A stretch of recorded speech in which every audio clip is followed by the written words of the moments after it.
मेरी बीवी एक डॉक्टर थी। एक आदमी हर दूसरे दिन हमारे घर आता और कहता मेरी माँ की तबीयत बहुत खराब है और मेरी बीवी को अपने साथ ले जाता। फिर भी सारी रात वहीं रहती और अगले दिन वापस आती।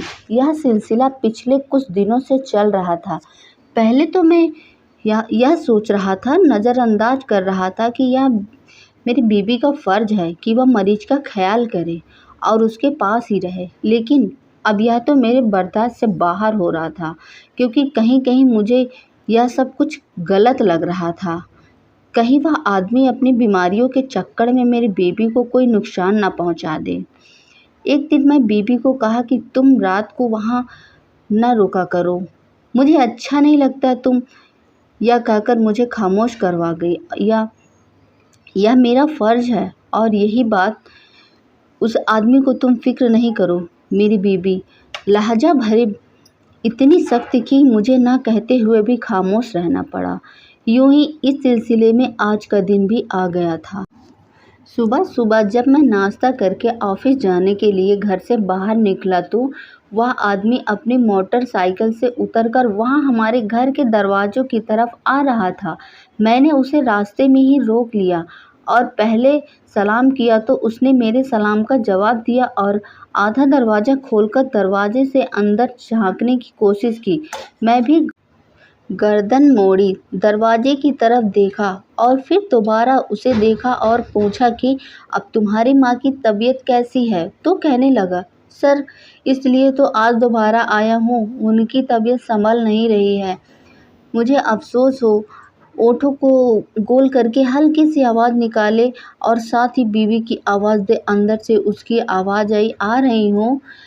लेकिन वह तो दूसरे के आदमी इज़रार करने लगा कि मैं खुद जाकर बुलाता हूँ। डॉक्टरनी साहब को उस आदमी के बात सुनकर मुझे गुस्सा तो बहुत आया, लेकिन मैं सब्र में काम लेते हुए दाँत पीसकर कहा कि नहीं, आपको ज़रूरत नहीं है, वह खुद आ रही है। बहरहाल में मेरे गले में सख्ती महसूस करके वह खामोश हो गया कि इसलिए अपनी बाइक के पास जाकर खड़ा हो गया। तकरीबन 5 मिनट बाद मेरी बीवी अपना बैग हाथ में लिए बाहर निकली और मुझे खुदा हाफिज़ करके वह आदमी के साथ चली गई। दूर तक मेरी नज़रों से उनके साइकिल का पीछा किया। एक चैलेंज तो मेरे अंदर अचानक से जाग उठती, जबकि मैं जानता था कि मेरी बीवी की ज़िंदगी में जो जगह मेरी है वह किसी की भी नहीं है। लेकिन फिर भी मुझे पता नहीं क्यों मुझे जलन सी हो रही थी। जब मोटरसाइकिल मेरे नज़र से गायब हो गई तो मैं अपनी मोटरसाइकिल को ऑफिस के लिए धीरे से मुड़ा लिया। उसकी स्पीड तेज़ हुई और मोहल्ले के बाहर निकल आया। मोटरसाइकिल चलाते हुए भी मेरी सारी सोच उस आदमी पर अटकी हुई थी जो अचानक से हमारी ज़िंदगी में बिन बुलाए दाखिल हो गया था। ऑफिस पहुंचकर मैं सबसे पहले अपने बीवी को कॉल की।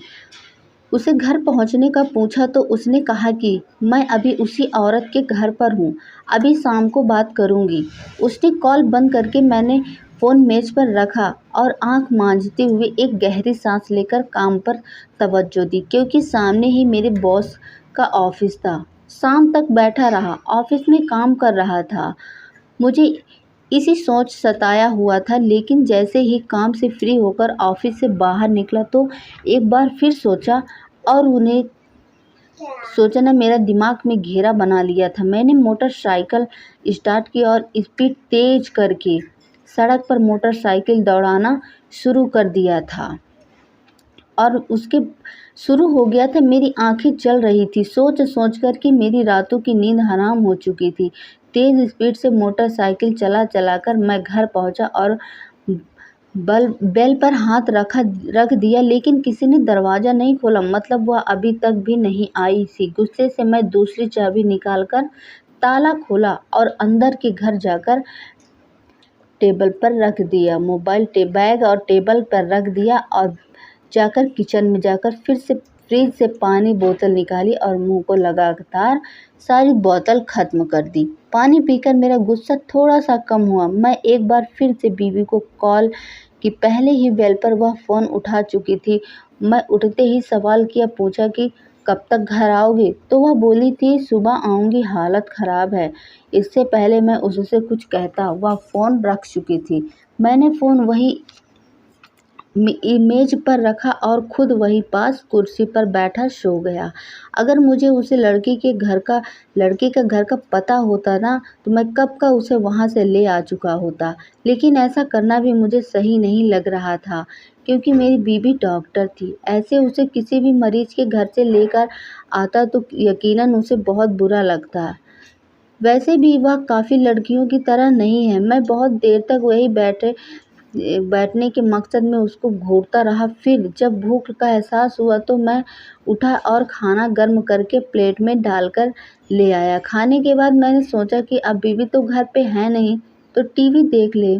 लेकिन पहले न्यूज़ सुनकर मेरा दिमाग खराब हो गया था। शहर में रोज-रोज होते अजीब वाक़ये ने पूरे शहर को अजीब से खौफ की लपेट में ले लिया था।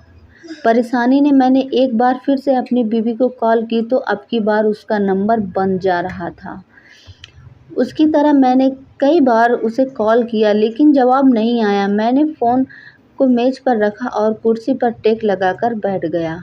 पता नहीं वह आदमी अचानक से कहाँ से आया या नहीं, उसका कोई पता नहीं है और ना ही इससे पहले हमें उसे कभी देखा है। मेरी बीवी को कोई नुकसान ना पहुँचा दे या फिर कहीं वह उससे मुझसे छीन न ले। अगर ऐसा हुआ तो मोहल्ले में मेरी क्या इज़्ज़त रह जाएगी।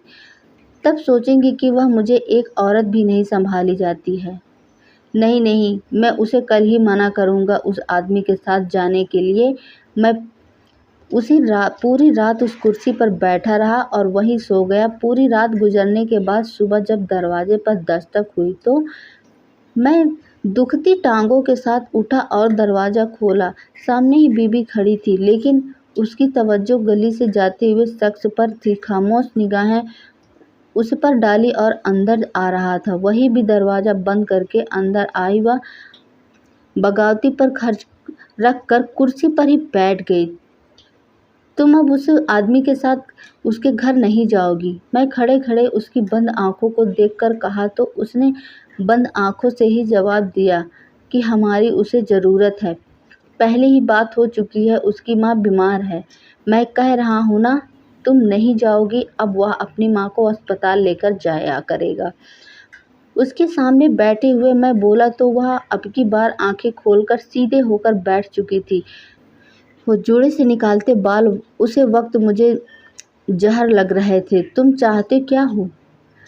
हाँ, मैं यह काम करना छोड़ दूँ और घर पर नौकरानी की तरह होकर बैठ जाऊँ। मेरी डिग्री किस काम की नहीं रहेगी। यही चाहते हो आप? मैंने कब कहा कि तुम अपनी यह नौकरी छोड़ दो। तुम करो या काम करो, उसे आदमी के घर पर मत जाया करो। मुझे तुम्हारा उसके घर जाना या रुकना बिल्कुल भी पसंद नहीं है। मेरी बीवी कहने लगी, तुम मुझ पर शक कर रहे हो? नहीं, मैं तुम पर शक नहीं कर रहा हूँ, बोली तो मैं चौंक गया। देखा नहीं, मैं तुम पर शक नहीं कर रहा हूँ, उस आदमी पर शक कर रहा हूँ और यह मेरा हुक्म है। तुम अब उस आदमी के साथ नहीं जाओगी। अपनी बात कहता मैं वहाँ उठा और कमरे की तरफ कदम बढ़ा दिया। अब मेरी बेबी बात पर ज़ोर से चीखी और कि तुम मुझ पर हुक्म नहीं चला सकते हो, समझे? और ना ही कहीं आने जाने के रोक सकते हो। मैं आज़ाद हूँ, समझे तुम? यह इतना जानकर बोली तो वह मुझे इनके लहजे से बगावत की बू आ रही थी। मैंने भी हैसियत से गर्दन मोड़ी और उसे देखा और सर हिलाकर ऑफिस के लिए तैयार होकर बिना नाश्ते के घर से बाहर निकला और मुझे लगा था कि वह मुझे रोकेगी और नाश्ता का पूछेगी, लेकिन ऐसा नहीं हुआ। अब वह बदल गई थी। कुछ ही हफ्तों में हमारे बीच एक अलग सा रिश्ता बन चुका था।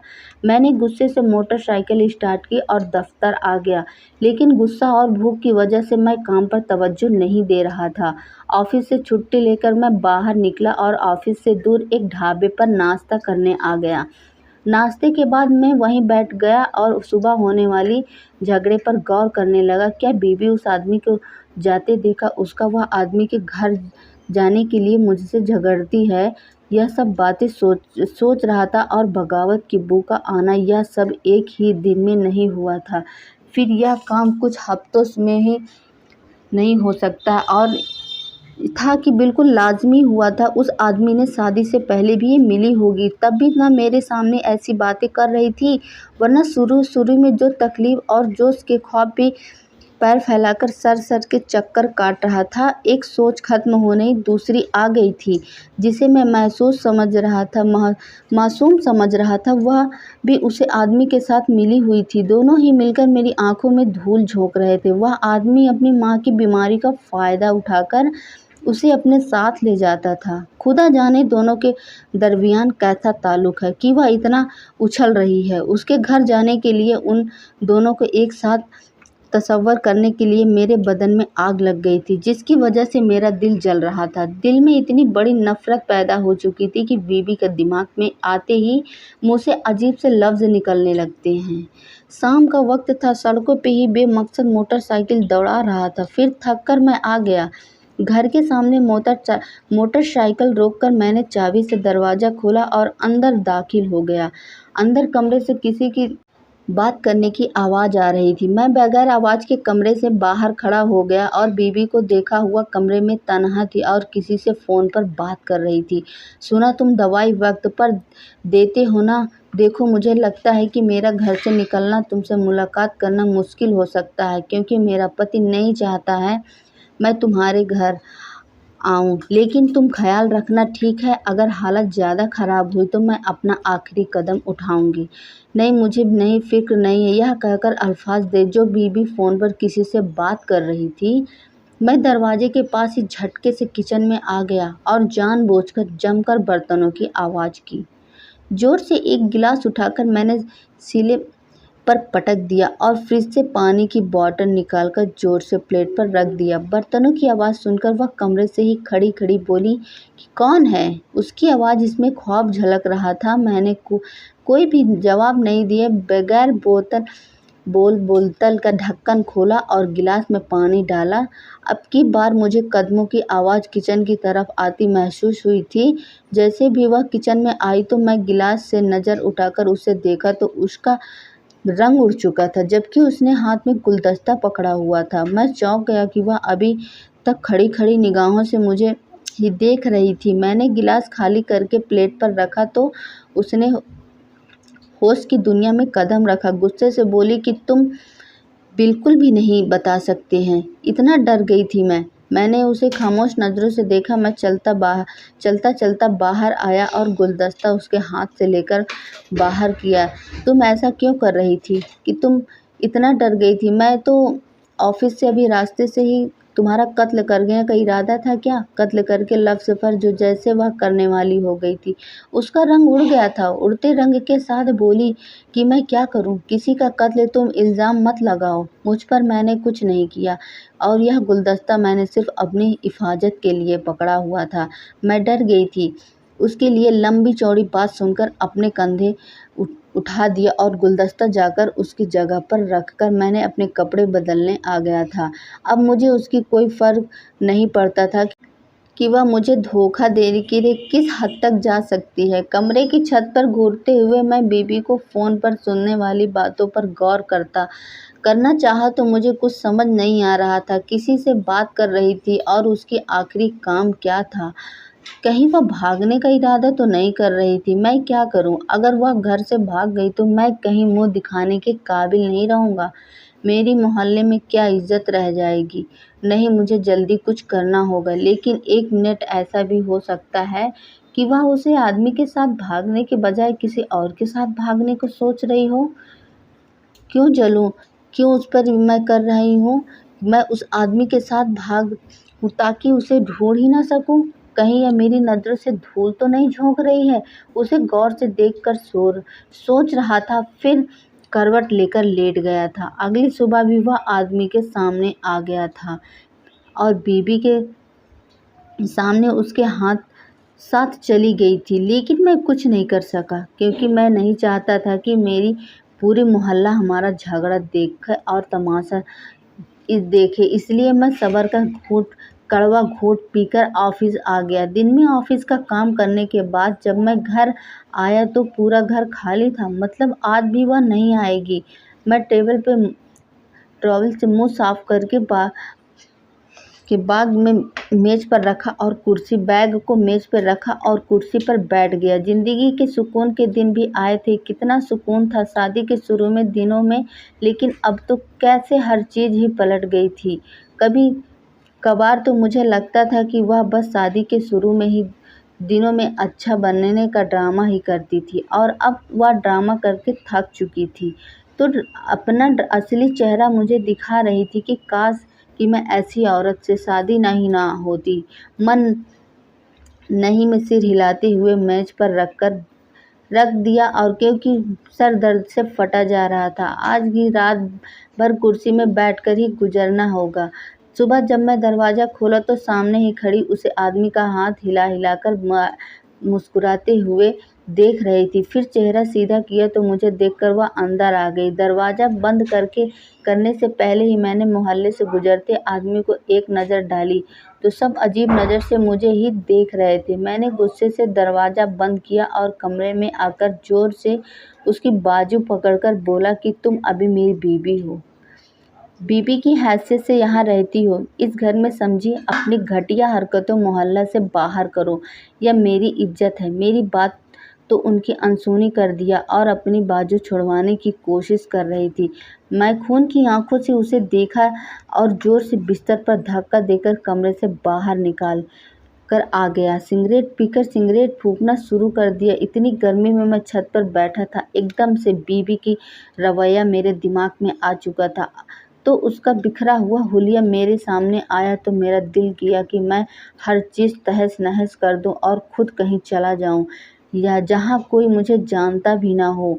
मैं लोगों के सवाल की नज़रों से बच जाऊंगा। रात तक मैं छत पर बैठा रहा, फिर नीचे आया और कपड़े बदलकर घर से बाहर निकल गया और बाहर से ही खाना खाकर रात का घर वापस आया। जब रात वापस आया तो वह दुनिया जहाँ से बेखबर चुकी थी, एकदम सोई हुई थी, बेखबर सोई हुई थी। एक लम्हे को मेरा दिल चाहा कि मैं उसका गला दबा दूं, लेकिन मैं कातिल नहीं बनना चाहता था। मैं उसके खून के अपने हाथों में रंगना नहीं चाहता था। दिल के कोने में मेरी मोहब्बत इम्तिहान थी, जिसकी हर ख्वाहिश पूरा की और काम करने की आज़ादी भी दी थी। वही आंखों में धूल झोंक रही थी। मैं सोच कर परेशान हो रहा था, यह सोचकर ही कि मेरा दम घुटने लगा। मैंने सोचे कि आंखें को मसलते हुए कमरे से बाहर निकला और बाहर आकर बैठ गया। घर की दीवारें मुझे पर तंग होने लगी थी। मैंने बालों को मुट्ठी से दबोचकर खींचना और सुलाना शुरू कर दिया। आंखों से लगातार आंसू टपक रहे थे। यूं ही सिलसिला कई हफ्तों तक चलता रहा। इस दौरान मेरी और बीबी के ताल्लुक खतरनाक हद तक खराब हो चुके थे। अब तो यह आलम था कि एक ही घर में रहते हुए हम दोनों एक दूसरे की शक्ल तक देखना भी गंवाना नहीं करते थे। वह अपनी मर्जी से आए और अपनी मर्जी से जाती थी। मुझे बिना इजाज़त लेना वो तो भूल चुकी थी। बगावत से उसके निडर बना दिया था। एक रोज़ किसी ने बातों बातों में मुझे बताया कि जो आदमी मेरे घर आता है उसकी माँ को मरे हुए 5 साल हो चुके थे। उस आदमी की बातें सुनकर मैं तो हैरत में पड़ चुका था और मैं उसे आदमी से ज़रूरी काम कह कर दुकान से बाहर निकल आया और घर आकर भी बीबी उस आदमी के घर पर भी सब जाने के जानकर मेरा दिमाग बिल्कुल से ख़राब हो चुका था। आखिर उस आदमी ने झूठ क्यों बोला कि उसकी माँ की तबीयत ख़राब है? आखिर उसकी माँ को तो मरे हुए 5 साल हो गए थे। आदमी ने झूठ बोलने का मकसद क्या था? कहीं यह दोनों किसी गलत काम में तो नहीं है या फिर वह वाकई में कहीं भागने को तो नहीं वाली है? बीबी के भागने का सोचकर ही मेरे चेहरे पर पसीने छूटने लगते हैं।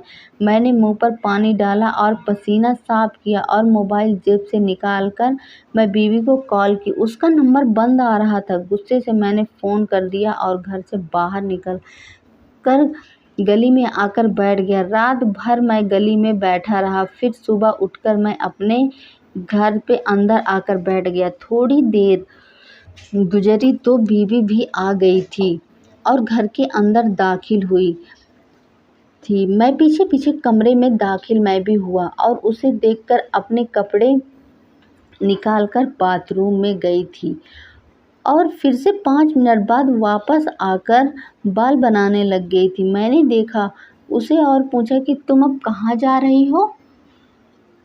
तो अब बोली कि उस आदमी की माँ की तबीयत ज़्यादा ख़राब है, मैं फिर से वहीं जा रही हूँ, उस सिलसिले में वापस जा रही हूँ। ठीक है, बीवी की बातों ने मुझे शक में डाल दिया था। उसकी हालत देखकर मुझे यही लगा था कि शायद वह भागने की तैयारी कर रही है। एकदम से मुझे मेरे इधर उधर खतरे की घंटी बजती सुनाई दे रही थी। जब वह घर से बाहर निकलकर थोड़ी दूर चली गई तो मैं उसके पीछे ही अपनी मोटरसाइकिल लेकर निकला। दोनों मोटरसाइकिल आगे पीछे ही एक ही रफ्तार में थी, एक ही साइड से चल रही थी। थोड़ी सफ़र के बाद जब वो आगे मोटरसाइकिल रुकी तो मैं अपनी मोटरसाइकिल थोड़ी दूर खड़ी की और उसे ऊंचे से मकान में जाकर देखा और फिर बीवी को देखा। वह दोनों उसी मकान के अंदर दाखिल हो रहे थे। मैं भी उनके पीछे पीछे मकान में दाखिल हुआ और इस कमरे में आकर मैं वहां जाकर गया जहां वो दोनों गए थे। सामने ही बिस्तर पर एक बुजुर्ग बेसुध पड़ा हुआ था और मेरी बीवी से इंजेक्शन लगा रही थी। फिर वह दोनों खड़े हुए और एक कमरे के कोने में खड़े होकर बातें करने लगे। तुमने उसे इंजेक्शन लगा दिया बाजी, तुमने उसे इंजेक्शन लगा दिया है ना? तुम्हें क्या पता है कि वह अभी मर जाएगी? इसे से मैं कब से झेल रहा हूँ। उसे आदमी से अल्फाज सुनकर मेरे होश उड़ गए। वह मेरी बीवी को बाजी क्यों बोल रहा था? हाँ, मर जाएगी। वैसे भी जो उसे दिया है उसने अपना असर शुरू कर दिया है। यह सब 3 दिन में मर जाएगी और फिर उसकी सारी जायदाद तुम्हारे और मेरे हिस्से में आ जाएगी। यह बड़ी तुम फिक्र ना ही करो बाजी, तुम बहुत ही एकदम फिक्र नहीं करो। मैं तुम्हें ही बराबर का हिस्सा दूंगा। इससे पहले मेरे जो उसके सबूत हैं वो मेरे हाथ लग जाते। फ़ौरन उसको मैंने पुलिस को कॉल की। थोड़ी देर बाद पुलिस आ चुकी थी। पुलिस कमरे में दाखिल हुई। उसने तो मेरी बीवी और आदमी को रंगे हाथ पकड़ा लिया तो आगे बढ़ा और उसे आदमी को ज़ोर से थप्पड़ मारा और उसका गिरेबान पकड़ लिया। जल्दी से बताओ कि तुम्हें यह दोनों क्या कर रहे थे, वरना मैं तुम्हारा ऐसा असर करूँगा। एक जोर का थप्पड़ से ही वह सब कुछ आदमी तोते की तरह सच बोलना शुरू कर दिया था। शुरू हो गया तो ये मेरी बहन है। कुछ साल पहले घर वालों ने मेरे लाचार तबीयत की वजह से घर से निकाल दिया था और हमारी शादी पर किसी ने मेरा जिक्र तक नहीं किया, क्योंकि मैं उनके लिए इतना कम था कि ही नहीं। घर से निकलने के बाद मैंने उस लड़की को अपनी मोहब्बत के झूठे जाल में फंसाया, क्योंकि मैं नौकरी नहीं करता था, इसलिए खाने के लाले पड़ रहे थे। तब मैंने उससे शादी के रोज़ में आपको या आपकी बीवी के बाजार में देखा था। फिर मैं एक दिन भी बड़ी से अस्पताल गया और बाजी से वहाँ मदद मांगी।